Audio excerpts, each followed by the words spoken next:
त्या माणसाकडे त्या माणसाकडे जेवढं काही पैसा अडका सोनं नाणं आहे तो हडप करायचा आणि हडप केलेलं सगळं पैसा अडका सोनं नाणं तो स्वतःच्या प्रपंचासाठी उत्साह दिलेला होता. आणि एक दिवस काय झालं, आपले हे नारद मुनी नारायण नारायण म्हणून जंगलातून निघाले होते आणि ते ज्या मार्गावरून चालत जात होते बरोबर त्याच मार्गाच्या जवळच्या झाडावर बाहेर कोणी डबा करून बसला होता आणि आपले नारद मुनी गळ्यातली तंबोरी विरा वाजवत वाजवत निघाले होते. तोंडाने आपल्या भगवंताचंच नामस्मरण करतात.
जंगलामध्ये लपून बसतो, जंगलातून जो पण माणूस जातो त्याला अडवतो आणि त्याच्याकडे जे काही पैसे आहे ते संपास करतो आणि त्याच्यावर मी माझा उदरनिर्वाह मी माझं जीवन चालवतो, माझा संसार चालवतो.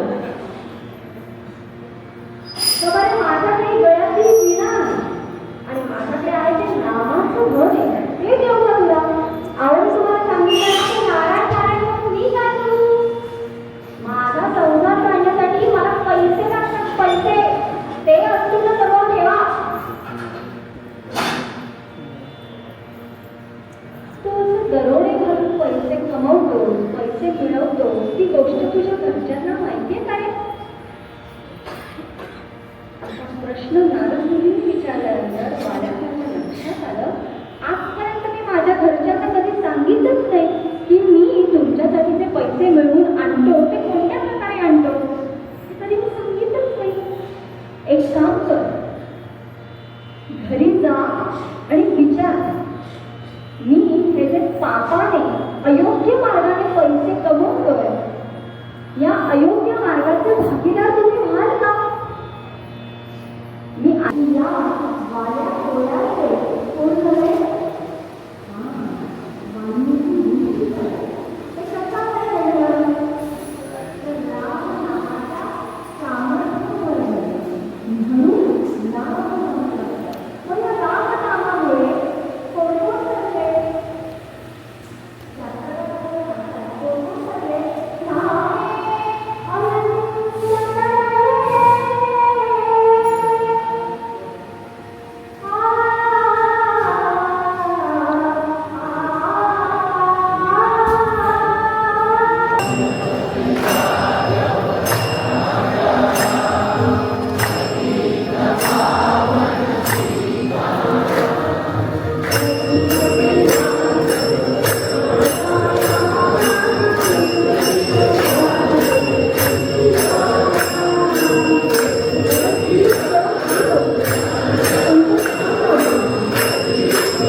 आणि अशा प्रकारे अंजनी मातेच्या पोटी अंजनी मातेच्या उद्देशी आपल्या हनुमंतरायांचा जन्म जो हनुमंतराय का जन्म झाला असेल काहीतरी कारण आहे म्हणून भगवंतांनी अवतार घेतला ना.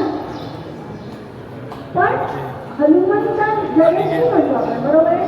पण जयंती आपण कोणाची साजरी करतो जो माणूस गेलाय त्याची बरोबर आहे. पण हा हनुमंताचा जन्मोत्सव आहे म्हणून हनुमान जयंती न म्हणता आपण काय म्हणायला हवंय हनुमान जन्मोत्सव. खरं कालनिर्णयापासून सगळीकडे करेक्शन करायला हवं. आपण काय म्हणतो हनुमान जयंती निमित्त कीर्तन हनुमान जयंतीची सुट्टी आहे आणि जयंतीच्या दिवशी कसं काय हनुमान जन्मोत्सवानिमित्त कीर्तन. आजपासून आपण सर्वजणी सुधारणा करूया करणार. आत्ता मी कुठून आले हनुमान जन्मोत्सव करून आलो. सर्वजण असं सांगणार का आहे हळूहळू बदल आपण आपल्यापासून करायला सुरुवात करूया. अशा प्रकारे आपले हे हनुमंतराय आजच्या दिवशी अवतरित झाले. आजच्या दिवशी त्यांचा जन्म झाला. प्रणाम नसते कारण का काही नाही परतपणे कीर्तन करणं फार कठीण असतं. तेव्हा सर्वांचे आशीर्वाद असेच पाठीशी राहू दे. या दोन्ही साथीदारांचा मनोमन वर्णन करते. सर्वांची मनापासून आभारी आहे आणि आम्हा सर्वांचा आवाज तुमच्यापर्यंत पोहोचवणारे काहूनचं काम करणारे दादा त्यांचं नाव मला माहिती नाही त्यांच्याबद्दल भारतदेव त्यांच्याप्रती सुद्धा आभार व्यक्त करते. या दोन साथीदारांची मनापासून आभारी आहे. घरी दादाची आभारी आहे आणि आमच्या लाईव्ह ब्रॉडकास्टिंग करणारे चिराग दादा हे सर्वांची आभारी आहे. प्रत्येकाचं नावोल्लेख करणं शक्य नाही आहे. इथे कॉन्टॅक्ट करणारे चौधरी काका त्यांच्यासोबत मला लिहायला येणारे काका योगेश पाटील दादा जेवढे तांडेल काकू एवढी किती नावं इथे ओळखीची झाली आहेत हातपाटीमध्ये. पुढे कसं नावोल्लेख करतो म्हणजे काकाची काहींचं बघा नावोल्लेख करायचं महिला या समजून सर्वांचे आशीर्वाद असेच सारे पाठीशी लावते. असेच या मंदिरामध्ये सतत दाच्या उलट दास जे सतत प्रभू रामचंद्रांचे दास झाले. सतत प्रभू रामचंद्रांचे दास होणं म्हणजे काय प्रत्येक भगवंताची काम आपला उत्सव आपल्याला पुढे द्यायचा आहे असं मनाची बाजू आणि वाणीला विराम मिळते. त्याच्यानंतर भैरवी होईल आरती होईल.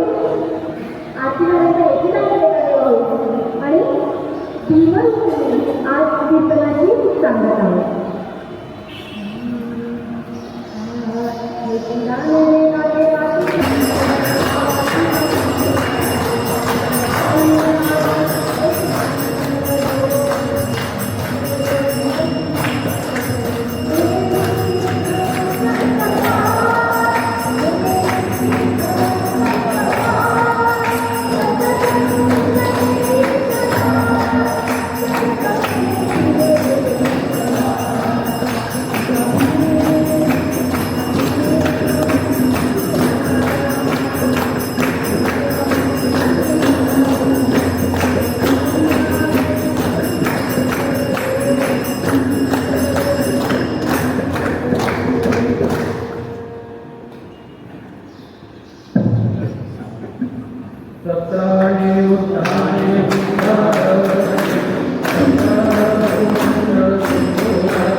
असं मनाची बाजू आणि वाणीला विराम देते. त्याच्यानंतर भैरवी होईल, आरती होईल.